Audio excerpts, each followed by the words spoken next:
দেউতা, তই মোক বেয়া নাপাবি। তোৰ সপোনবোৰ মই পূৰণ কৰিব নোৱাৰিলো। তই মোক লৈ বহুত সপোন ৰচিছিলি, বহুত কষ্ট কৰি পঢ়াইছিলি, কিন্তু চাচোন মই নিজৰ ভৰিত নিজেই কুঠাৰ মাৰিলো। নিজে পচন্দ কৰি বিয়া হৈছিলো দেউতা। তইও ভাবিছিলি চাগে জোৱাই শিক্ষক যেতিয়া ভালেই হ'ব, তোৰ জীয়েৰক ৰাণী কৰি ৰাখিব। তই যে যিমান কষ্ট কৰি হলেও মোক ৰাজকুমাৰীৰ দৰে ৰাখিছিলি ন দেউতা। তোৰ জোৱাইয়ে তোৰ ৰাজকুমাৰীক ৰাণী কৰি ৰখাটো দূৰৰে কথা, তোৰ ৰাজকুমাৰী হৈ থকাৰ সুখকণো কাঢ়ি ললে। আচলতে মানুহে দেখাৰ দৰে কথাবোৰ প্ৰকৃততে নহয় অ দেউতা।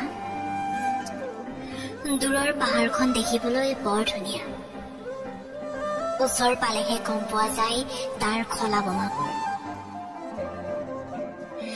মোক যিবোৰ প্ৰতিশ্ৰুতি দিছিল এইবোৰ সি ৰাখিব নোৱাৰিলে অ দেউতা।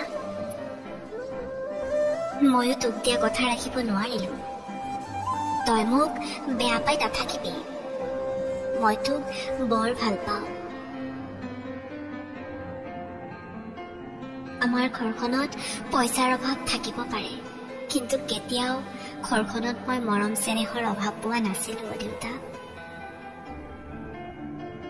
কিন্তু এতিয়া কি কম, কাকোৱে কব নোৱাৰো।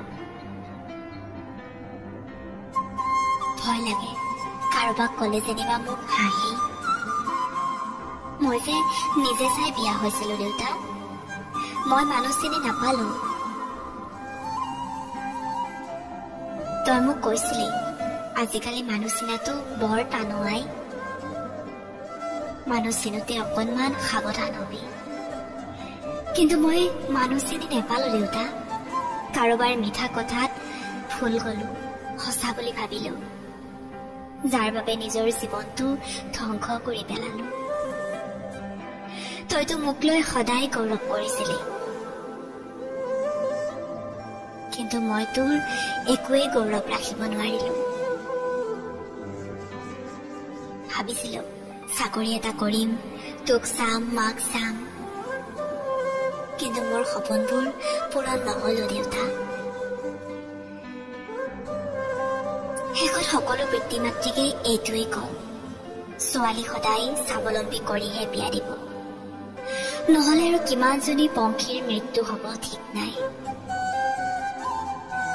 ল'ৰাজনে কি কৰে চাই নহয়, ল'ৰাজন মানুহ হয় নে নহয় সেইটো চাইহে বিয়া দিব। কাৰণ ছোৱালী এজনী কেতিয়াও খাব নাপায় নমৰে, মৰে কিছুমান অমানুহৰ অমানৱীয় অত্যাচাৰত। সঁচাকৈ ছোৱালীৰ জীৱনটো ভাবিব লাগিলে বৰ দুখজনক। সেইবাবে আকৌ এবাৰ কৈছো, ছোৱালী এজনী স্বাৱলম্বী কৰিহে বিয়া দিব, যাতে কিবা এটা বিপদ হলে নিজে নিজকে চম্ভালিব পাৰে। নহলে আনৰ ওপৰত যদি নিৰ্ভৰ কৰি থাকে কেতিয়াও বিপদৰ পৰা ওলাই আহিবই নোৱাৰিব। শেষতে তাই কওঁ, পংখী সন্ধিকৈয়ে ন্যায় পাওক, পংখী সন্ধিকৈৰ আত্মাই শান্তি পাওক।